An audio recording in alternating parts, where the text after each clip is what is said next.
சிறகுகளின் நிழல் தனிலே நான் நம்பி இளைப்பாறுவே. நீர் துணையா இருப்பதனால் நான் என்றும் இளைப்பாறுவே. சொல்லுங்களேன். சிறகுகளின் நிழல் தனிலே நான் நம்பி இளைப்பாறுவே.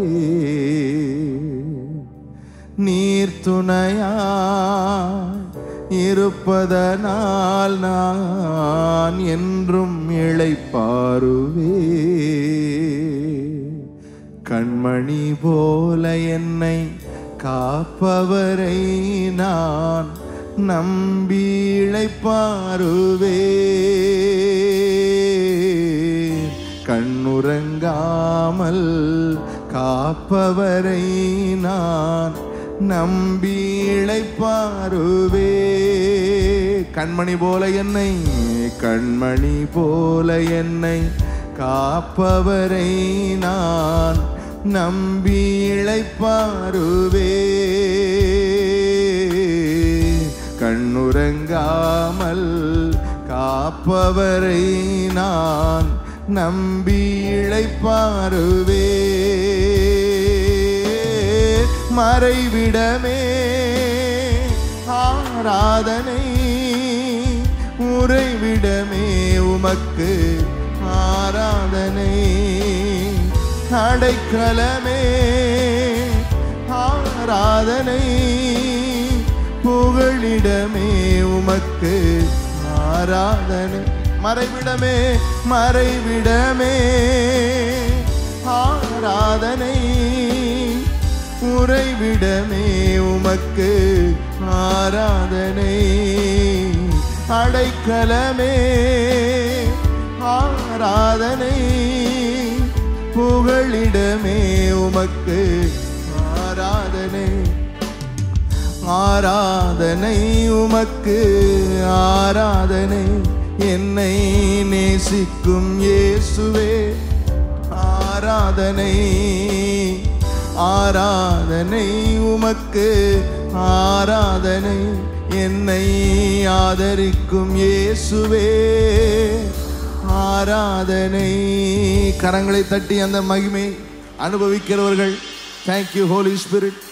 இந்த காலை வேளையில் எங்களோடு பேசுவீராக, எங்களோடு பேசுவீராக. உடைய வார்த்தையை அனுப்பி எங்களை குணமாக்கி அழிவுக்கு தப்புவிக்கிற தேவன்.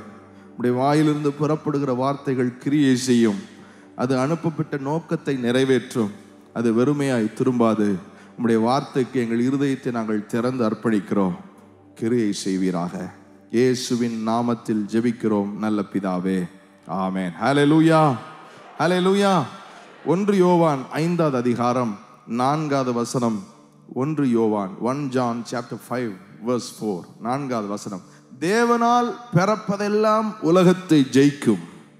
நம்முடைய விசுவாசமே உலகத்தை ஜெயிக்கிற ஜெயம். ஆமென். எல்லாரும் சேர்ந்து இதை வாசிப்போமா? தேவனால் பிறப்பதெல்லாம் உலகத்தை ஜெயிக்கும். நம்முடைய விசுவாசமே உலகத்தை ஜெயிக்கிற ஜெயம். வாசிக்காதவர்களும் இணைந்து இன்னொரு முறை எல்லாரும் சேர்ந்து வாசிக்க போகிறோம். தேவனால் பிறப்பதெல்லாம் உலகத்தை ஜெயிக்கும். நம்முடைய விசுவாசமே உலகத்தை ஜெயிக்கிற ஜெயம். ஹல்லேலூயா, ஹல்லேலூயா.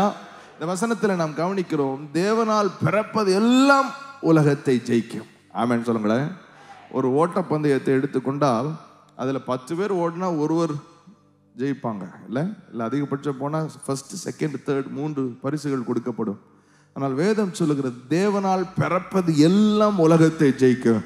அப்படின்னா இந்த உங்கள் ரோல ஒரு 7 பேர் உட்கார்ந்துருக்கிறீங்க, உங்கள் வரிசையில் ஒரு 20 பேராக இருக்கிறீங்கன்னா தேவனால் பிறந்தால் அவ்வளோ 20 பேரும் உலகத்தை ஜெயிப்பீர்கள் என்று வேதம் சொல்லுகிறது. எத்தனை பேர் ஆண்டவருடைய வார்த்தையை விசுவாசிக்கிறீர்கள்? அல்லேலூயா. தேவனால் பிறப்பதெல்லாம் உலகத்தை ஜெயிக்கும். தேவனால் பிறப்பது, சொல்லுங்களேன் வாயை திறந்து, தேவனால் பிறப்பது எல்லாம் உலகத்தை ஜெயிக்கும். ஆமென். ஆண்டவர் நம் வாழ்க்கையிலே நமக்கு குறித்திருக்கிற ஒரு திட்டம், அவர் நம்ம மேல் வைத்திருக்கிற ஒரு தீர்மானம் என்னவென்று கேட்டால், நாம் இந்த உலகத்தை ஜெயிக்கிறவர்களாக, அதனாலதான் கொரிந்தியர் சபைக்கு பவுல் எழுதும் பொழுது எழுதுகிறார், கிறிஸ்துவுக்குள் எப்பொழுதும் வெற்றி சிறக்க பண்ணி எல்லா இடங்களிலும் எங்களை கொண்டு அவரை அறிகின்ற அறிவின் வாசனையை வெளிப்படுத்துகிற தேவனுக்கு ஸ்தோத்திரம். ஆமென். ஆமா, நம்மளுடைய கடவுள் உங்க வாழ்க்கையில என்ன திட்டம் வைத்திருக்கிறார் நீங்கள் தெரிந்து கொள்ள விரும்பினால் நீங்கள் ஜெயிக்க விரும்புகிறார். நீங்கள் இன்று சந்தித்து கொண்டிருக்கிற அந்த சவால்களை ஜெயிக்க விரும்புகிறார். உங்கள் வாழ்க்கையில நீங்கள் ஒரு வெற்றி வீரனாக, ஒரு ஜெயாளியாக கர்த்தர் உங்களை பார்க்க விரும்புகிறார். கர்த்தர் என்னை குறித்து தான் பேசி கொண்டிருக்கிறார் என்று நம்புகிறவர்கள் கைதட்டி தேங்க்யூ ஜீசஸ் சொல்லுங்க. Thank you Jesus. இந்த வார்த்தையை நீங்கள் கேட்கும் பொழுது, ஆண்டுடைய வசனத்தை கேட்கும் பொழுது, நீங்கள் கர்த்தர் என் வாழ்க்கையில இந்த வார்த்தையின் மூலமாக கிரியை செய்ய போகிறார். கர்த்தருடைய வார்த்தை ஆவியாக ஜீவனாக இருக்கிறது. ஆமென் சொல்லுங்களேன். அதனால நீங்க உங்க ஆவிலே அந்த வார்த்தையை பெற்றுக்கொள்ளும் பொழுது உங்கள் வாழ்க்கையிலே அது பெரிய மாற்றங்களை கொண்டு வரும். ஆமென். அல்லேலூயா. அப்ப கர்த்தருடைய தீர்மானமே நாம் ஜெயமாக வாழ வேண்டும், வெற்றி வாழ்க்கை வாழ வேண்டும். எப்பமெல்லாம் வெற்றி வாழ்க்கை வாழ வேண்டாம், எப்பவுமே வெற்றி வாழ்க்கை வாழ. ஆமென். ஃபாதர் பாடியிருக்காங்களே, எடுத்த காரியத்தில் வெற்றி பெறுவேன். அப்படி நீங்க எதை எடுத்தாலும், யோசேப்பை குறித்து சொல்லப்பட்டிருக்கிறது, சிறையில் இருக்கும் பொழுது கூட யோசேப்பு எதை செய்தானோ அதை கர்த்தர் வாய்க்க பண்ணினார். ஆமென் சொல்லுங்களேன். எகிப்தியன் வீட்டில் இருக்கும் பொழுது யோசேப்பு எதை செய்தானோ கர்த்தர் அதை வாய்க்க பண்ணினார். யோசேப்பின் நிமித்தம் எகிப்தியனுடைய வீடு ஆசீர்வதிக்கப்பட்டிருந்தது. ஸோ கர்த்தர் நம் வாழ்க்கையில் வைத்திருக்கிற ஒரு திட்டம் என்ன? நாம் வெற்றி வாழ்க்கை வாழ வேண்டும். தேவன் முதலாக மனிதனை படைக்கும் பொழுது, when God created man, தேவனுக்கு ஒரு திட்டம் இருந்தது, மனதில் ஒரு கனவு இருந்தது, ஒரு தரிசனம் இருந்தது. ஆதியாகமத்தின் புஸ்தகம் 1:26 வசனத்திலே தேவன் முதலாவது மனிதனை சிருஷ்டிக்கும் பொழுது, பின்பு தேவன் நமது சாயலாக நமது ரூபத்தின்படி மனுஷனை உண்டாக்குவோமாக, அவர்கள் சமுத்திரத்தின் மச்சங்களையும் ஆகாயத்து பறவைகளையும் மிருக ஜீவன்களையும் பூமி அனைத்தையும் பூமியின் மேல் ஊறும் சகல பிராணிகளையும் ஆளக்கடவர்கள் என்றார். ஆமென் சொல்லுங்களேன். ஆளக்கடவர்கள், ஆளுகிறவனுக்கு பேர் தான் ஆண்டவன். ஆமென் சொல்லுங்களேன். தேவன் மனிதனை படைக்கும் பொழுது என்னை மாதிரியே அவனும் எல்லாத்தையும் ஆளுகை செய்யணும், எல்லாத்தையும் கீழ்ப்படுத்தணும். பூமி அனைத்தின் மேலும் he should be a head and not a tail. அவன் தலையாக இருக்க வேண்டும், அவன் வாலாக இருக்கக்கூடாது. அவன் மேலாக இருக்க வேண்டும், அவன் கீழாக இருக்கக்கூடாது என்றுதான் தேவன் மனிதனை தன்னுடைய சாயலிலே தன்னுடைய ரூபத்தின்படி படைக்கிறார். ஆமென் சொல்லுங்களேன். ஆனால் முதலாவது ஆதாம் அவருக்கு ஒரு பெரிய ஏமாற்றத்தை தந்து விட்டான். ஆமென். பிந்தின ஆதாம் இயேசு கிறிஸ்து பூமியிலே அவரால் பிறந்தவராக இந்த பூமியிலே வாழுகிறார். ஆமென் சொல்லுங்களேன். எப்படி பிறந்தார்? லூக்கா 1 தூதன், நீங்கள் திருப்ப வேண்டாம், என்னை கவனிங்கள், சொல்லுகிற தேவையான வசனங்களை மாத்திரம் திருப்பலாம். லூக்கா 1 தூதன் அன்னை மரியாளுக்கு தரிசனமாகி சொல்லுகிறார்கள், பரிசுத்த ஆவி உன்மேல் வருவார், உன்னதமானவர் உன்மேல் நிழலிடுவார், ஆதலால் உன்னிடத்தில் பிறக்கும் பரிசுத்தம் உள்ளது தேவனுடைய குமாரன் எனப்படும் என்று. சூப்பர் நேச்சுரல் பர்த், தேவனால் பிறந்தவர். ஆமென். பக்கத்தில் பார்த்து சொல்லுங்க, தேவனால் பிறந்தவர். பக்கத்தில் பார்த்து சொல்லுங்க, தேவனால் பிறந்தவர். Super natural births. பரிசுத்த ஆவி உன்மேல் வருவார், உன்னதமானவர் உன்மேல் நிழலிடுவார், பரிசுத்தம் உள்ளது உனக்குள்ளே பிறக்கும், அது தேவனுடைய குமாரன் எனப்படும். ஆமென். இவர் எப்படி வாழ்ந்தார் இந்த பூமியிலே என்று நாம் வாசிக்கிறோம். லூக்காவிலே, லூக்கா 5 மச்சங்கள் கீழ்ப்படுத்தப்படும் என்றால் இவருக்கு மச்சங்கள் கீழ்ப்பட்டது. பேதுரு ராத்திரியெல்லாம் மீன் பிடிக்கிறாரு, ஒரு மீன் கூட அகப்படலை அவருடைய வலையில. நான் லூக்கா 5 நீங்கள் பாருங்கள், படகை ஆழத்துக்கு ஓட்டு, வலைகளை வீசுங்கள் என்று சொல்லுகிறார். லிட்ரலாவே சமுத்திரத்தின் மச்சங்கள் இவருடைய சத்தத்திற்கு கீழ்ப்படுகிறது. பேதுருடைய வலையில ஒரு மீன் கூட சிக்கல. வசனம் மிகைப்படுத்தி பேசாது. வசனத்தில் எழுதப்பட்டிருக்கிறது, ராத்திரியெல்லாம் மீன் பிடிச்சு ஒரு மீன் அகப்படல. ஆனா இவருடைய சத்தத்திற்கு செவிசாய்த்த பேதுருடைய படகு மூழ்கத்தக்க, வலைகள் கிழியத்தக்க மீன்கள் உள்ள ஏறி உட்கார்ந்துருச்சு. கைதட்டுங்க, நல்லா கைதட்டி கர்த்தரை நல்லா give him glory. நல்லா கைதட்டி வாயை திறந்த ஆமென் சொல்லி அந்நிய பாஷை பேசி வார்த்தையை பெற்றுக் கொள்ளுங்கள். சமுத்திரத்தின் மச்சங்கள் கீழ்ப்படுகிறது. ஆமென். மார்க் 5 நீங்கள் பார்த்தால் ஒரு பிசாசு பிடித்த மனிதன், அவன் பிசாசால் ஆட்கொள்ளப்பட்டு அவனாலே அவனை கீழ்ப்படுத்த முடியவில்லை. சங்கிலிகளால் அவனை கட்டி வைத்திருக்க கூடாது இருந்தது. கல்லறையில ராத்திரி எல்லாம் ஊழையிட்டு கொண்டிருந்தான். அந்த வழியா யாருமே போக மாட்டாங்க. ஆனால் இயேசு கிறிஸ்துக்கு எதிர்கொண்டு வந்து, உமக்கும் எனக்கும் என்ன, என்னை துன்புறுத்தவா வந்திருக்கிறீர் என்று இந்த பிசாசு இயேசு கிறிஸ்துவுக்கு கேட்கிறது. நீங்கள் வாசித்து பாருங்கள். மார்க் 5 அதிகாரத்தில் அந்த 13வது வசனத்தில், 12வது வசனம் 13வது வசனம், அந்த பிசாசுகள் எல்லாம் அவரை நோக்கி, பன்றிகளுக்குள்ளே போகும்படி அவைகளுக்குள்ளே எங்களை அனுப்பும் என்று அவரை வேண்டிக் கொண்டன. இயேசு அவர்களுக்கு உத்தரவு கொடுத்த உடனே அசுத்த ஆவிகள் புறப்பட்டு பன்றிகளுக்குள்ளே போயின என்று வேதம் சொல்லுகிறது. இதுல என்ன கவனிக்கிறோம்? பிசாசுகள் இயேசுவுக்கு கீழ்ப்பட்டு. ஆமென் சொல்லுங்களேன். பிசாசுகள் இயேசுவுக்கு கீழ்ப்படிந்தது. முதலாவது பார்த்தோம், சமுத்திரத்தின் மச்சங்கள் கீழ்ப்படிந்தது. இப்போ பார்க்கிறோம் பிசாசு கீழ்ப்படுகிறது. அடுத்து மத்தேயு 8 அதிகாரத்தில் அவர் ஒரு படகுல ஏறி அந்த படகின் பின்னணியத்தில் நித்திரை செய்து கொண்டிருக்கிறார். திடீரென்று கடலும் காற்று கொந்தளிக்கிறது. கடல் அலைகள் படவின் மேல் மோதி படகு மூழ்கத்தக்க ஒரு சூழ்நிலை. சீஷர்கள் வந்து இயேசுவை எழுப்புகிறார்கள். ஐயரே, நாங்கள் மடிகிறோம், உமக்கு கவலை இல்லையா? Are you not worried? நாங்கள் சாக போகிறோமே என்று அவரை எழுப்புகிறார்கள். இந்த மத்தேயு 8:25 கவனியுங்கள், 26 வாசிக்கிறார். அதற்கு அவர், அற்ப விசுவாசிகளே, ஏன் பயப்படுகிறீர்கள் என்று சொல்லி எழுந்து காற்றையும் கடலையும் அதட்டினார். உடனே மிகுந்த அமைதல் உண்டாயிற்று. அந்த மனுஷர்கள் ஆச்சரியப்பட்டு, இவர் எப்படிப்பட்டவரோ, காற்றும் கடலும் இவருக்கு கீழ்ப்படுகிறதே என்றார்கள். ஆமென் சொல்லுங்களேன். காற்று கீழ்ப்படியுது, கடல் கீழ்ப்படியுது, மச்சங்கள் கீழ்ப்படுகின்றன, அசுத்த ஆவிகள் கீழ்ப்படுகின்றன. தேவன் இயேசுவை என்ன கனவோடு உண்டாக்கினாரோ அந்த கனவை அவர் நிறைவேற்றி கொண்டிருக்கிறார். தேவனால் பிறந்தவன். பக்கத்தில் பார்த்து சொல்லுங்க, தேவனால் பிறந்தவர். பக்கத்தில் பார்த்து சொல்லுங்களேன், தேவனால் பிறந்தவர். தேவனால் பிறந்தவனை குறித்து தேவன் என்ன தரிசனம் வைத்திருந்தாரோ, என்ன திட்டம் வைத்திருந்தாரோ, என்ன கனவு வைத்திருந்தாரோ, அதை முந்தின ஆதாம் ஏமாற்றத்தை கொடுத்தான். பிந்தின ஆதாம் இயேசு கிறிஸ்து அதை நிறைவேற்றுகிறார். மச்சங்கள் கீழ்ப்படுகிறது, காற்றும் கடலும் கீழ்ப்படுகிறது, அசுத்த ஆவிகள் கீழ்ப்படுகிறது. ஆமென் சொல்லுங்களேன். வேதம் எபிரேயர் 4வது அதிகாரத்தில் சொல்லுகிறது, பாவம் அவரை மேற்கொள்ள முடியவில்லை. நம்முடைய பலவீனங்களை குறித்து பரிதபிக்க கூடாத பிரதான ஆசாரியர் நமக்கு இராமல் எல்லா விதத்திலும் நம்மை போல சோதிக்கப்பட்டும் பாவம் இல்லாதவராய் இருக்கிற பிரதான ஆசாரியர். அப்படின்னா என்ன அர்த்தம்? நம்மளை போல எல்லா விதத்திலையும் சோதிக்கப்பட்டாலும் பாவம் அவரை மேற்கொள்ள முடியவில்லை. ஆமென் சொல்லுங்களேன்.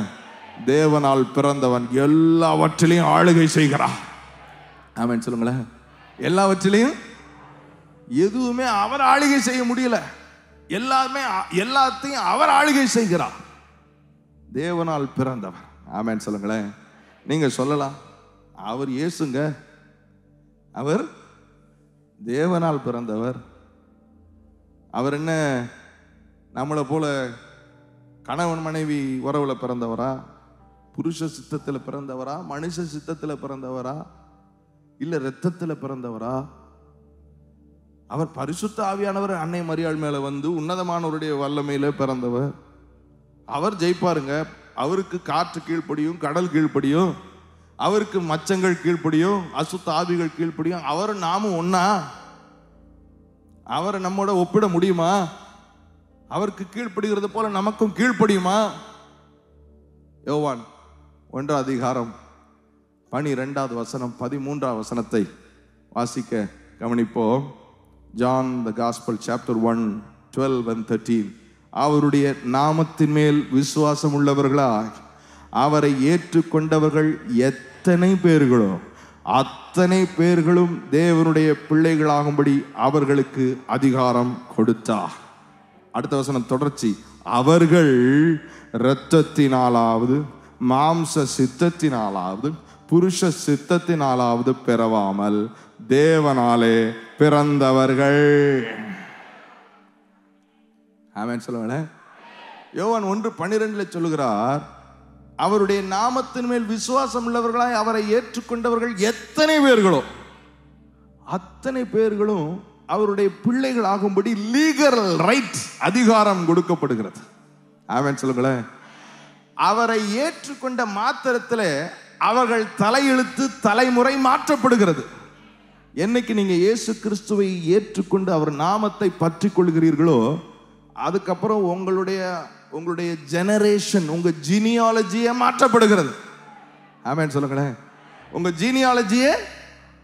அதனாலதான் 13ஆம் வசனம் சொல்லுது, அவர்கள் இரத்தத்தினாலாவது மாம்ச சித்தத்தினாலாவது புருஷனுடைய சித்தத்தினாலாவது பிறவாமல் தேவனாலே பிறந்தவர்களாக மாறுகிறார்கள். ஆமென் சொல்லுங்களேன். இயேசு கிறிஸ்து இந்த பூமியில வாழும் பொழுது நீங்கள் பார்த்தீர்கள் என்றால், அவர் லிட்டலாவே தேவனால் பிறந்தவர் என்ற மைண்ட் செட்ல தான் வாழ்ந்தார். என்ன மைண்ட் செட்ல வாழ்ந்தாரு? தேவனால் பிறந்தவர். திடீர்னு காணாம போயிடுறாரு. தேவாலயத்தில் தேடி போய் அவர் 3 நாள் கழிச்சு கண்டுபிடிக்கிறாங்க. அம்மா கேட்குது, என்னையா எங்கேயா போன, தொலைஞ்சு போயிட்டியே, என் பிதாவுக்கு அடுத்த காரியங்களில் நான் இருப்பேன் என்று உங்களுக்கு தெரியாதான்னு கேட்கிறேன். பிரசங்கம் பண்ணி கொண்டிருக்கிறார். பெருங்கூட்டம் வந்து ஜனங்கள்லாம் சொல்றாங்க, உம்முடைய தாயும் உம்முடைய சகோதரரும் வந்து இருக்கிறார்கள். He literally disowned this world. சொல்றார், யார் என் தாய், யார் என் சகோதரன்? என் பிதாவின் சித்தத்தின்படி செய்கிறவனே என் தாய், என் சகோதரன். அவர் மைண்டே எப்படி இருந்துச்சுன்னு கேட்டா, நான் தேவனால் பிறந்தவன். ஆமென் சொல்லுங்களேன். நான், திரும்ப சொல்லுங்க, நான். அவர் மைண்டே அப்படிதான் இருந்துச்சு. அவருக்கு இந்த உலக, அதான் யோவான் 17 அவர் பிரசங்கம் பண்ணும்போது, அவர் ஜெபம் பண்ணும்போது சொல்கிறார், நான் இந்த உலகத்தான் அல்லாதது போல இவர்களும் இந்த உலகத்தார் அல்லவே. ஆனால் நாம் என்ன சொல்லி கொண்டிருக்கிறோம்? எங்க அப்பா என்னாரு, எங்க தாத்தா என்னாரு, நான் இந்த ஊர்க்காரன், நான் இந்த ஜாதிக்காரன், நான் இந்த பரம்பரையில் வந்தவன் சொல்லி சொல்லி அந்த வியாதியெல்லாம் நம்ம சுமந்துக்கிட்டு இருக்கோம்.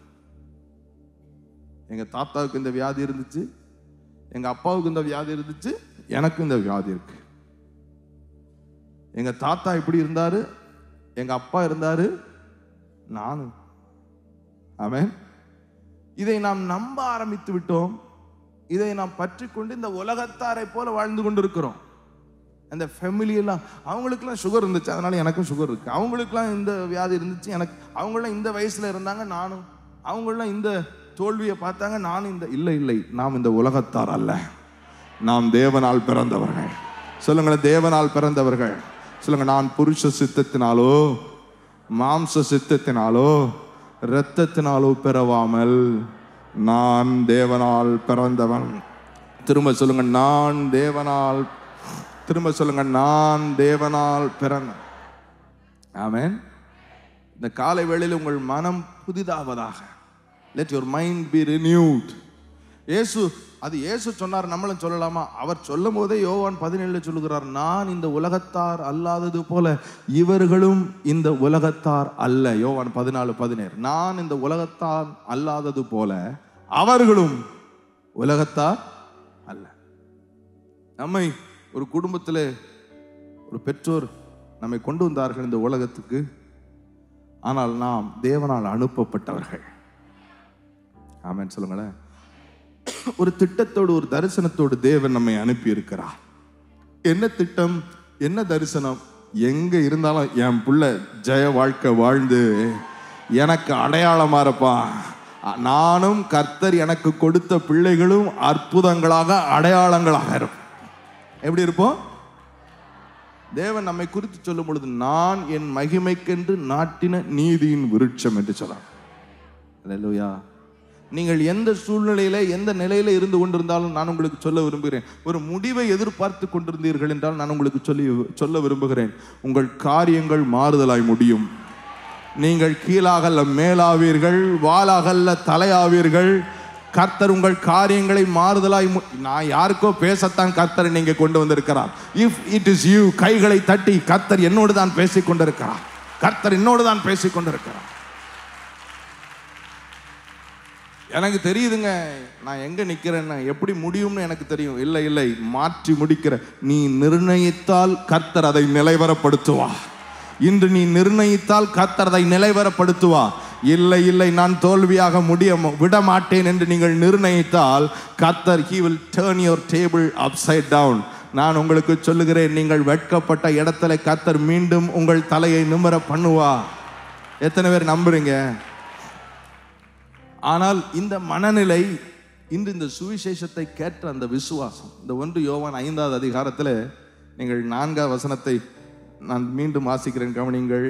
தேவனால் பிறப்பதெல்லாம் உலகத்தை ஜெயிக்கும். அதோட முடியல, நம்முடைய விசுவாசமே உலகத்தை ஜெயிக்கிற ஜெய். என்ன அர்த்தம்? தேவனால் பிறப்பதெல்லாம் உலகத்தை ஜெயிக்கும், உண்மைதான். அந்த வெற்றியை நிர்ணயிக்கிறது வாட் யூ பிலீவ். நீங்கள் என்ன விசுவாசிக்கிறீர்களோ, உங்கள் விசுவாசமே அந்த உலகத்தை ஜெயிக்கிற ஜெயம். ஆமென் சொல்லுங்களேன். என்ன விசுவாசிக்கிறீர்கள்? நான் இன்னாருக்கு பிறந்தேன், நான் இந்த குடும்பத்தில் வந்தேன், இந்த ஊருக்காரன், எனக்கு எங்க அப்பாவுக்கு இப்படி நடந்தது, எங்க தாத்தாவுக்கு இப்படி நடந்தது, இதை விசுவாசித்தால் அதுதான் நடக்கும். இல்லை இல்லை, நான் புருஷ சித்தத்தினாலோ மாம்ச சித்தத்தினாலோ இரத்தத்தினாலோ பிறவாமல் இயேசு கிறிஸ்துவை ஏற்றுக்கொண்டபடினால் நான் தேவனாலே பிறந்தவன், நான் தேவனாலே பிறந்தவன். உங்கள் விசுவாசம்தான் உங்கள் வெற்றியை தீர்மானிக்கிறது. ஆமென் சொல்லுங்களேன். பக்கத்தில் பார்த்து சொல்லுங்க, உங்கள் விசுவாசமே உலகத்தை ஜெயிக்கிற. திரும்ப சொல்லுங்க, உங்கள் விசுவாசமே. சொல்லுங்கண்ணே, உங்கள் விசுவாசமே. சொல்லுங்க, வாயை திறந்து சொல்லிருங்க. எப்படியாது? உங்கள் விசுவாசமே உலகத்தை ஜெயிக்கிற ஜெயம். என்ன விசுவாசிக்கிறீர்கள்? என்ன விசுவாசிக்கிறீர்கள்? நான் தேவனால் பிறந்த, நீ தச்சனுடைய குமாரன் தானே. சுத்தி சுத்தி it was all wrong testimonies. ஏய், உன்னைய தெரியாதா? உங்க அப்பாவை தெரியாதா? உங்க அம்மாவை தெரியாதா? உங்க கூட பிறந்தவங்களை தெரியாதா? நான் தேவனால் பிறந்தேன். ஆமென் சொல்லுங்களேன். அல்லேலூயா. அடிச்சு கன்வின்ஸ் பண்றாங்க அவரை. சவால்கள், let not any challenge convince you. அடிச்சு அவரை கன்வின்ஸ் பண்றாங்க. அடிச்சுட்டு கேட்காங்க, நீ யூதனுக்கு ராஜாவாமே? ஆம், நீ சொல்லுகிறபடியே நான் ராஜாதான். ஆமென் சொல்லுங்களேன். நான் சொல்லுகிறேன், எந்த நெருக்கமோ எந்த சவாலோ இந்த சத்தியத்தை உங்கள் மனதிலிருந்து திருடாதபடிக்கு நீங்கள் உங்கள் இருதயத்தை காத்துக்கொள்ளுங்கள். நீங்கள் தேவனால் பிறந்தவர்கள், நீங்கள் தேவனால் பிறந்தவர்கள் என்று அவரை ஏற்றுக்கொண்டு. யோவான் 1 அதிகாரம் 12-13 நான் மீண்டும் வாசிக்கிறேன். அவருடைய நாமத்தின் மேல் விசுவாசம் உள்ளவர்களாய் அவரை ஏற்றுக்கொண்டவர்கள் எத்தனை பேர்களோ அத்தனை பேர்களும் தேவனுடைய பிள்ளைகளாகும்படி அவர்களுக்கு அதிகாரம் கொடுத்தார். அப்படியே தொடர்றாரு. அவர்கள் இரத்தத்தினாலாவது மாம்ச சித்தத்தினாலாவது புருஷனுடைய சித்தத்தினாலாவது பிறவாமல் தேவனாலே பிறந்தார். ஆமென் சொல்லுங்களேன். அல்லேலூயா. அவருடைய நாமத்தின் மேல் விசுவாசம் உள்ளவர்களாய் அவரை ஏற்றுக்கொண்டவர்கள் எத்தனை பேர்? அப்படின்னு என்ன அர்த்தம்? அவருடைய நாமத்தின் மேல் விசுவாசம் உள்ளவராய் அவரை ஏற்றுக்கொண்டவர்கள். ஏற்றுக்கொள்ளுங்கன்னா என்ன அர்த்தம்? என்ன ஏற்றுக்கொள்றது? வேதம் சொல்லுகிறது, அவர் இந்த பூமியிலே மாம்சத்திலே வந்து நம் இடத்தை எடுத்து நம்முடைய மீறுதலுக்காக அடிக்கப்பட்டு நம்முடைய அக்கிரமங்களுக்காக நொறுக்கப்பட்டு நமக்கு சமாதானம் உண்டு பண்ணும் ஆக்கினையை தான் இயேசு சுமந்தார் என்று ஏற்றுக்கொள்ள வேண்டும். ஆமென் சொல்லுங்களேன். இயேசு உலக பாவங்களை சுமந்தார், அதெல்லாம் ஓகேங்க. உங்க பாவத்தை, எம் பாவத்தை, ஆமென் சொல்லுங்களேன், ஒவ்வொரு தனி நபரும் சொந்தம் கொண்டாட வேண்டும். அவர் என்னுடைய மீறுதலுக்காக அடிக்கப்பட்டார், அவர் என்னுடைய அக்கிரமத்திற்காக நொறுக்கப்பட்டார், என்னை வாழ வைக்கும் தண்டனையை தான் அவர் அந்த சிலுவையிலே சுமந்தார், என் இடத்தை தான் இயேசு எடுத்தார். ஆமென் சொல்லுங்க. அல்லேலூயா. எனக்காக என் இடத்தை அவர் எடுத்தார். He took my place. அதான் பவுல் சொல்லுகிறார், கிறிஸ்துவுடனே கூட நான் சிலுவையிலே அறையப்பட்டேன். ஆமென். இந்த 2:20 கலாத்தியர்ல சொல்லுகிறார். எப்படி சொல்லுகிறார்? அன்று என் மீறுதலுக்காக அவர் அடிக்கப்பட்டார், என் அக்கிரமங்களுக்காக அவர் நொறுக்கப்பட்டார் என்ற அந்த நிச்சயத்திலே தான் சொல்லுகிறார், கிறிஸ்துவுடனே கூட நானும் சிலுவையிலே அறையப்பட்டேன், ஆயினும் பிழைத்திருக்கிறேன், இனி நான் அல்ல கிறிஸ்துவே எனக்குள் வாழ்கிறார். ஆமென் சொல்லுங்களேன். அவர் அப்படி ஏற்றுக்கொள்றதுன்னா என்ன ஏற்றுக்கொள்றது? இதுதான், இப்படி ஏற்றுக்கொள்றது. என் இடத்தை அவர் இன்னைக்கு எடுத்தாரோ அப்பவே என்னுடைய ஆக்கினை தீர்ப்பை சிலுவையிலே முடித்து என்னை புது சிருஷ்டியாய் மாற்றி எனக்குள் குடி வந்து விட்டார். இனி நான் அல்ல கிறிஸ்து எனக்குள் வாழ்கிறார் என்று ஒரு மனிதன் அவரை ஏற்றுக்கொண்டு இயேசுவின் மேல் விசுவாசம் வைக்கிறானோ அன்றே அவனுடைய தலைமுறை மாற்றப்படுகிறது. அந்த ஜீனியாலஜி மாறுகிறது.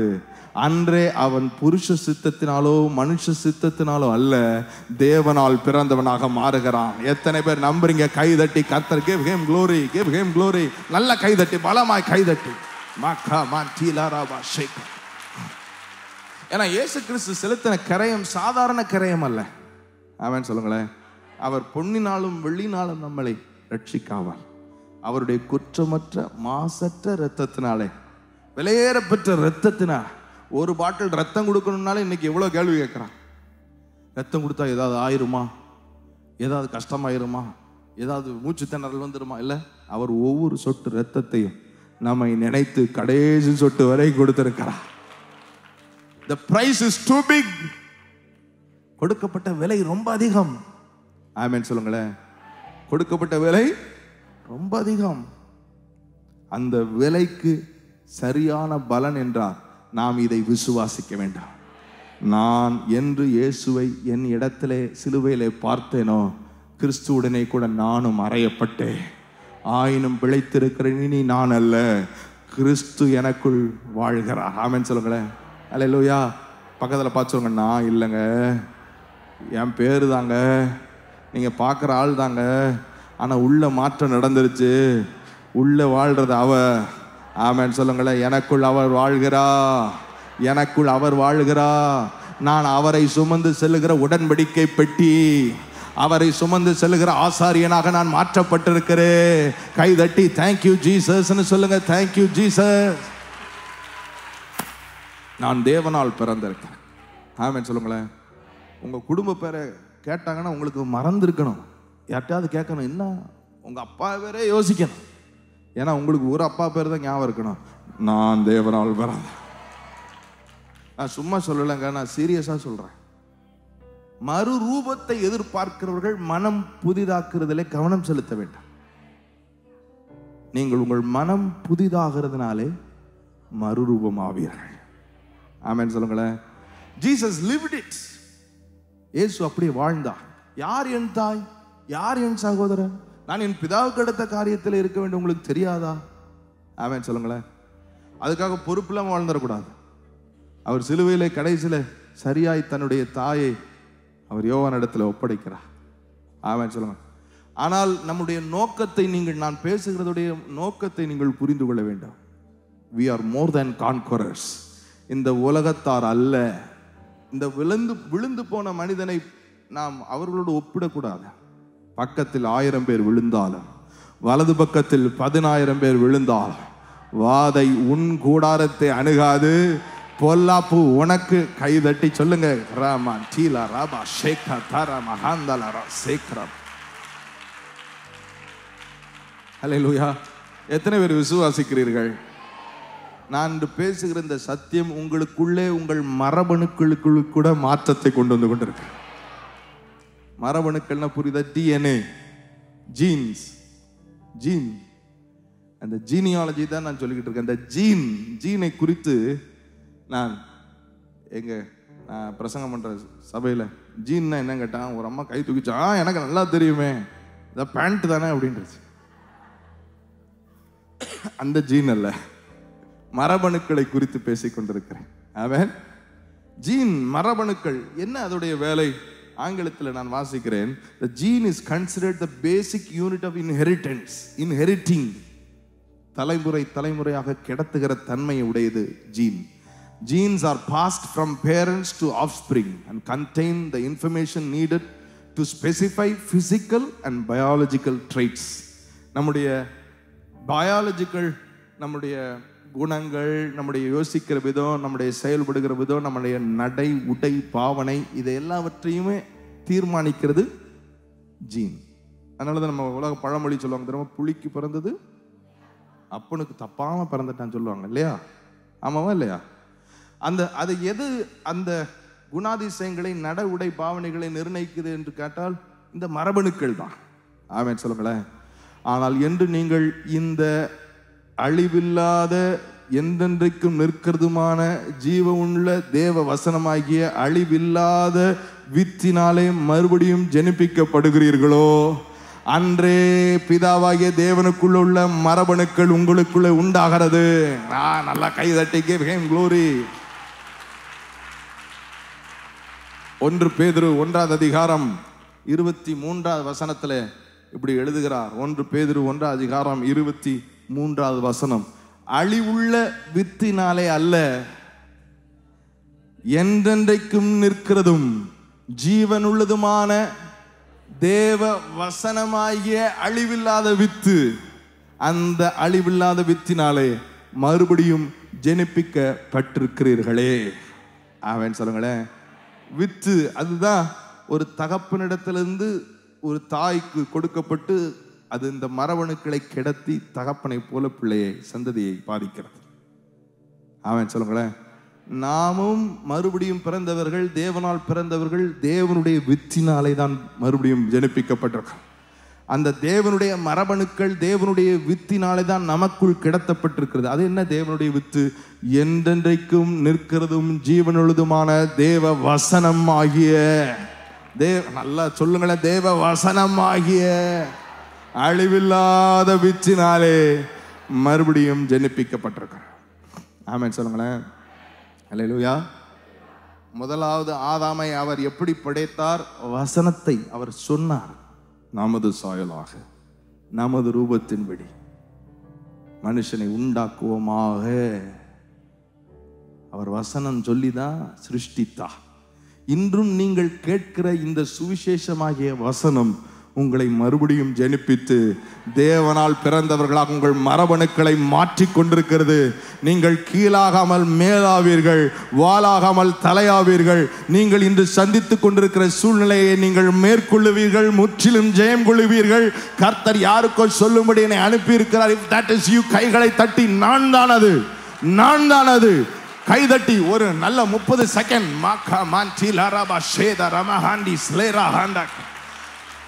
நல்ல கைதட்டி அந்நிய பாஷை பேசுகிறவர்கள் அந்நிய பாஷை பேசுங்க. ராமான் டேலராபா ஷிகா தலரா. நம்புறீங்களா? நம்புறீங்களா? நம்பினா நம்பி அந்நிய பாஷை பேசுங்க. ஷேகா தலராபா ஹந்துரா மரதே ரவரமான் டீலராபரா ஹந்தலா. மரபணுக்களுக்குள் மாற்றங்கள் நடந்து கொண்டிருக்கிறது. உங்கள் மரபணுக்களில் கற்ற மாற்றத்தை நீங்கள் தேவனால் பிறந்தவர்கள் என்று இயேசுவை உங்கள் சொந்த இரட்சகராக ஏற்றுக்கொண்டீர்களோ, என்று இயேசு உங்கள் இடத்தை சிலுவையில் எடுத்தார் என்று நம்புகிறீர்களோ, என்று அவரோடு கூட நீங்களும் சிலுவையில் அறையப்பட்டேன் என்று விசுவாசிக்கிறீர்களோ, அன்றே நீங்கள் கிறிஸ்துவுக்குள் புது சிருஷ்டியாய் இருக்கிறீர்கள். பழையன ஒளிந்தன, எல்லாம் புதிதாயின. சொல்லுங்கள், பழையன ஒளிந்தன, எல்லாம் புதிதாய். சொல்லுங்க, நான் தேவனால் பிறந்தவன், நான் தேவனுடைய மரபணுக்களை சுமக்கிறேன். சொல்லுங்கண்ணே, நான் தேவனால் பிறந்தவன், தேவனுடைய மரபணுக்களை சுமக்கிறேன். இந்த செய்தியை கேட்கிற எல்லாருமே இந்த செய்தியுடைய பாதிப்பை அனுபவிப்பார்களா, மேற்கொள்ளுவார்களா? கேள்விக்குறி. ஆனால் விசுவாசிக்கிறவர்கள் அனுபவிப்பார்கள். அப்புறம் 4 சொல்லுகிறது 2 கூட்டத்தார். இந்த 2 கூட்டத்தாருக்கும் இந்த சுவிசேஷம் பிரசங்கிக்கப்பட்டது. ஒரு கூட்டத்தார் விசுவாசித்தார்கள், மற்றொரு கூட்டத்தார் விசுவாசிக்கவில்லை. எந்த கூட்டத்தை நீங்கள் சேருகிறீர்கள்? சூழ்நிலைக்கு அப்பாற்பட்டு இல்லை இல்லை, நான் யோவான் 1:12-13 விசுவாசிக்கிறேன். அவருடைய நாமத்தின் மேல் விசுவாசம் உள்ளவனாய் அவரை ஏற்றுக்கொண்டிருக்கிறேன். ஆகையால் நான் தேவனால் பிறந்தவன், மனுஷ சித்தத்தினால் பிறந்தவன் அல்ல, புருஷ சித்தத்தினால் பிறந்தவன் அல்ல. நான் தேவனால் பிறந்தவன், நான் தேவனால் பிறந்தவன். சொல்லுங்க, நான் தேவனால் பிறந்தவன், நான் தேவனால் பிறந்தவன். உங்களுடைய அனுதின ஜெபத்துல ஒரு 10 நிமிஷம் 15 நிமிஷமாவது இந்த வசனத்தை சொல்லி இதற்கு காரணமாக இருந்த இயேசுவை, அவருடைய கல்வாரி கிரியைகளை சொல்லி மகிமைப்படுத்துங்கள். ஆமென் சொல்ல. At least 10 or 15 minutes every day, ஒவ்வொரு நாளும் இதற்கு காரணமாக இருந்த இயேசுவை மகிமைப்படுத்துங்கள். நான் தேவனால் பிறந்தவன்னா உடனே கேள்வி, எப்படி? இயேசு என் இடத்தை எடுத்தார், எனக்காக மரித்தார், அவரோடு கூட நானும் அறையப்பட்டேன், அடக்கம் பண்ணப்பட்டேன், அவருடைய உயிர்த்தெழுதலின் சாயலில் இணைக்கப்பட்டிருக்கிறேன், அவரோடு கூட சிலுவையில் அறையப்பட்டேன், ஆயினும் பிழைத்திருக்கிறேன். நான் அல்ல, கிறிஸ்துவே எனக்குள் வாழ்கிறார். Thank you Jesus. Thank you Jesus. சொல்லுங்க, தேங்க்யூ ஜீசஸ். ஒருவராலேவும் ஒருவர் மூலமா நான் நீதிமானாய் மாற்றப்பட்டேனே. சொல்லுங்க, ஒருவராலே ஒருவர் மூலமா நான் நீதிமானாய் மாற்றப்பட்டேனே.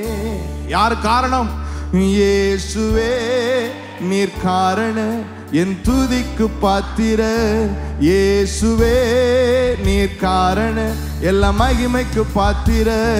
இயேசுவே நீர் காரண என் துதிக்கு பாத்திர.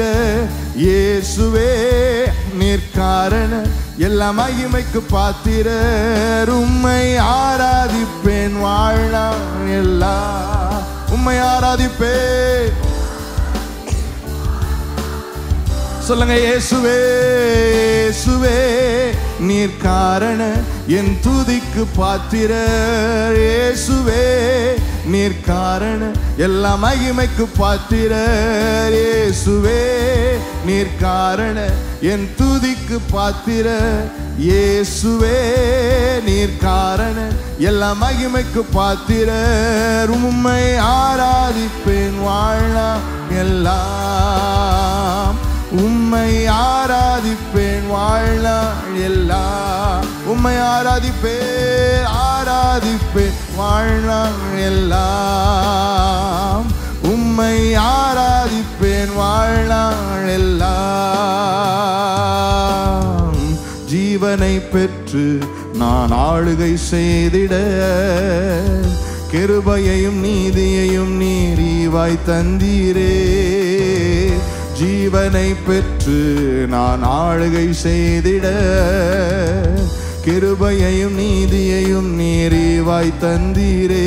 இயேசுவே நீர் காரண என் துதிக்கு பாத்திர. இயேசுவே நீர் காரண எல்லா மகிமைக்கு பாத்திர. இயேசுவே நீர் காரண என் துதிக்கு பாத்திர. இயேசுவே நீர் காரண எல்லா மகிமைக்கு பாத்திரர். உம்மை ஆராதிப்பேன் வாழ்நாள் எல்லாம். உம்மை ஆராதிப்பேன் வாழ்நாள் எல்லாம். உம்மை ஆராதிப்பேன். சிக்கலர மந்திர பலரதே. உம்மை ஆராதிப்பேன். எதற்காக ஆராதித்தீர்கள் அவரை? இந்த மாற்றங்களை உங்களுக்குள் தந்தவர் அவர்தான். எதற்காக இயேசுவே நீர் காரணர் என் துதிக்கு பாத்திரர் என்று எதற்காக பாடினீர்கள்? அவர்தான் உங்க ஜீனியாலஜியை மாற்றினவர். விழுந்து போன மனிதனால் பிறந்தவன் அல்ல நீ, நீயும் என்னை போல தேவனால் பிறந்தவன் என்று நம்மை மாற்றினவர். ஜீவனை தந்தா. என்ன ஜீவன்? நித்திய ஜீவன். என்னது? The God kind of life. ஆமென் சொல்லுங்களேன். God kind of life நமக்குள்ளே தந்து, அவருடைய மரபணுக்களை நமக்குள்ளே தந்து, நம்முடைய முகவரியே மாற்றி தேவனால் பிறந்தவன். நான் உங்களுக்கு சொல்லுகிறேன், உங்கள் விசுவாசமே உலகத்தை ஜெயிக்கிறது. என்ன விசுவாசிக்கிறீர்கள்? வீடு திரும்பும் பொழுது என்ன விசுவாசத்தோடு திரும்ப போகிறீர்கள்? இன்று உங்கள் வாகனத்தில் செல்லும் பொழுது என்ன விசுவாசத்தோடு போக நான் தேவனால் பிறந்தேன் என்று இயேசுவை எனக்காக சிலுவையிலே என் இடத்துல பார்த்தேனோ, நானும் அவரோடு கூட அறையப்பட்டேன், ஆயினும் பிழைத்திருக்கிறேன். இனி நான் அல்ல, கிறிஸ்து எனக்குள் வாழ்கிறார். நான் தேவனால் கைதட்டி, நான் தேவனால் பிறந்தேன், நான் தேவனால் பிறந்தேன், நான் தேவனால் பிறந்தேன். I am born of God. I am born of God. somebody மேலே இருக்கிறவர்கள் கைகளை தட்டி, நான் தேவனால் பிறந்தவன். அந்நிய பாஷை பேசுறவங்க பேசுங்க. நான் ஜெபிக்க போகிறேன். நான் தேவனால் பிறந்தவன். எனக்குள்ள தேவனுடைய மரபணுக்கள், எனக்குள்ள தேவனுடைய ஜீவன், நான் தேவனுடைய ரூபம், தேவனுடைய சாயல், நான் தேவனால் பிறந்தவன். நீங்க போராடவே வேண்டாம். வேலை ஸ்தலத்துல நீங்களே பாப்பீங்க உங்க உயர்வை. தொழில் செய்கிறவர்கள் நீங்க கஷ்டம்லாம் பட வேண்டாம். நீங்க சாதாரணமாகவே கீழிருந்து மேலே உயர்த்தப்படுவீர்கள். ஆமென் சொல்லுங்களேன். அல்லேலூயா. ஆமா, நோவாவுடைய பேழை உயர்த்தப்பட்டது. ஆமென். எதுல உயர்த்தப்பட்டது? பெருவெள்ளம், பெருமழை. ஆமா, என்ன போராடினது அந்த பேழை? ஒரு போராட்டமும் போராடல. அந்த பெருவெள்ளம், அந்த பெருமழை தான் அந்த பேழையே உயர்த்தினது. ஆமென் சொல்லுங்களேன். என்று நீங்கள் இந்த கிறிஸ்துவுக்குள்ளான வாழ்க்கைக்குள் உங்களை அர்ப்பணிக்கிறீர்கள். உங்கள் விசுவாசத்தை மாற்றி, இல்லை எனக்குள் தேவனுடைய மரபணுக்கள், நான் தேவனால் பிறந்தவன், அந்த விசுவாசத்திற்குள் வருகிறீர்களோ, தேவனால் பிறப்பதை எல்லாம் உலகத்தை ஜெயிக்கும். நான் சொல்லுகிறேன், நீங்கள் எல்லாரும் ஜெயிப்பீர்கள், முற்றிலும் ஜெயம் கொள்ளுவீர்கள். அவருக்கு அடையாளமாக புகழ்ச்சியாக இருப்பீர்கள். உங்களை பார்க்கிறவர்கள் உங்கள் தேவனை பார்ப்பார்கள். கைதட்டி, மகிமை உன்மேல் காணப்படும், மகிமை உன்மேல் காணப்படும். மார்மானா ஷேக்கா. ஹல்லேலூயா, ஹல்லேலூயா. தினமும் ஒரு 1/4 மணி நேரமாவது உங்களுடைய அனுதின ஜெபத்தில் இதற்கு நேரம் ஒதுக்கி இந்த வசனங்களை மீண்டும் மீண்டும் உங்கள் மனதில் ஓட விடுங்கள். நான் புருஷ சித்தத்தில் பிறந்தவன் அல்ல, நான் மனுஷ சித்தத்தில் பிறந்தவன் அல்ல, நான் இரத்தத்தினால் பிறந்தவனும் அல்ல, நான் தேவனால் பிறந்தவன். நான் தேவன். இது ஒரு சரித்திர புஸ்தகம் அல்ல, இது வாழ்வு தரும் வார்த்தை. நாம் கேட்கிறதும் ஏதோ ஒரு மதத்தை கடைபிடிப்பதற்காக அல்ல, இது ஜீவ மார்க்கம். நம்ம தமிழ்ல சொன்னா வாழும் வழி. அதான் தாவீது சொல்றார், ஜீவ மார்க்கத்தை எனக்கு போதித்தீர். அப்படின்னா வாழ சொல்லி கொடுத்துட்டீங்க. உங்களுக்கு கோடான கோடி ஸ்தோத்திரம். ஆமென் சொல்லுங்களேன். இந்த காலை வேளையில கர்த்தர் உங்களோடு பேசி இருக்கிறா. தினமும் உங்களுடைய அனுதின ஜெபத்தில் இதை சொல்லி, நான் தேவனால் பிறந்தவன், இயேசு கிறிஸ்து நான் ஏற்றுக்கொண்டேன், அவர் நாமத்தினாலே நான் இந்த பிள்ளை என்ற அதிகாரத்தை பெற்றிருக்கிறேன், நான் தேவனால் பிறந்தவன், எனக்குள்ளே தேவனுடைய மரபணுக்கள் ஓடிக்கொண்டிருக்கிறது, நான் ஆளுகை செய்ய பிறந்தவன், நான் பலுகி பெருகி பூமியை கீழ்ப்படுத்தி ஆளுகை செய்கிற நான் மறுபடியும் பிறந்திருக்கிறேன். உங்கள் மனம் புதிதானால் மறு ரூபம் ஆக்கப்படுவீர்கள். நீங்க பாருங்க, இந்த அனுபவத்தில் போவீர்கள் என்றால் உங்கள் ரூபத்தை கர்த்தர் மாற்றி அமைப்பார். மறு ரூபம் ஆக்கப்படுவீர்கள். எல்லா இடங்களிலும் உங்களை பார்க்கிறவர்கள் நீங்களும் சொல்லுவீங்க, என்னை காண்கிறவன் என் பிதாவை காண்கிறான். இயேசு சொன்னார்ல, I need to see the Father. You need to see the Father. என்னை பார்க்கிறவன் என் பிதாவை பார்க்கிறான். ஆமென் சொல்லுங்களேன். எத்தனை பேர் இந்த காலை வேளையில ஆசீர்வதிக்கப்பட்டிருக்கிறீர்கள்? கர்த்தர் உங்களோட பேசி இருக்கிறாரா? ஆண்டவருக்கு கை தட்டி மகிமை கொடுங்க. Thank you Holy Spirit. கை உயர்த்தி, எல்லாரும் கை உயர்த்தி, ஆண்டவரே, நான் கேட்ட சத்தியத்திற்கு என்னை விட்டு கொடுக்கிறேன், என்னை அர்ப்பணிக்கிறேன். நான் தோல்வியை ஏற்றுக்கொள்ளப் போவது இல்லை, வியாதியை ஏற்றுக்கொள்ளப் போவது இல்லை, அற்பமான முடிவை ஏற்றுக்கொள்ளப் போவது இல்லை. கர்த்தர் எனக்கு குறித்ததை நிறைவேற்றுவேன், எனக்கு குறித்ததை நிறைவேற்றி இதிலும் பெரிதானவைகளை நான் பார்க்க போகிறேன். காரணம், நான் மனுஷ சித்தத்தில் பிறந்தவன் அல்ல, வாயை திறந்து சொல்லுங்க, புருஷ சித்தத்தினால் பிறந்தவன் அல்ல, இரத்தத்தினால் பிறந்தவன் அல்ல, நான் தேவனாலே பிறந்தவன். நான் அழிவுள்ள வித்துக்கு பிறந்தவன் அல்ல, என்றென்றைக்கும் நிற்கிறதும் ஜீவனுள்ளதுமான தேவ வசனமாகிய அழிவில்லாத வித்துக்கு பிறந்தவன். நான் தேவனாலே பிறந்தவன். அதனால நான் ஜெயிப்பேன், நான் ஜெயிப்பேன், நான் ஜெயிப்பேன், நான் ஜெயிப்பேன். ஹல்லேலூயா. அந்நிய பாஷை பேசுங்க. ராமான் டேலா ராபா ஷேகா தாரா மகாந்துலாரா. நான் ஜெயிப்பேன், நான் ஜெயிப்பேன், நான் ஜெயிப்பேன். அவருக்கு மகிமை செலுத்துங்க. Thank you Jesus. இயேசுவே நீர் காரண என் துதிக்கு பாத்திர, இயேசுவே நீர் காரண எல்லா மகிமைக்கு பாத்திர, இயேசுவே நீர் காரண என் துதிக்கு பாத்திர, இயேசுவே நீர் காரண எல்லா மகிமைக்கு பாத்திர. கை உயர்த்தி உம்மை ஆராதிப்பேன் வாழ்நாள் எல்லாம், உம்மை ஆராதிப்பேன் வாழ்நாள் எல்லாம்.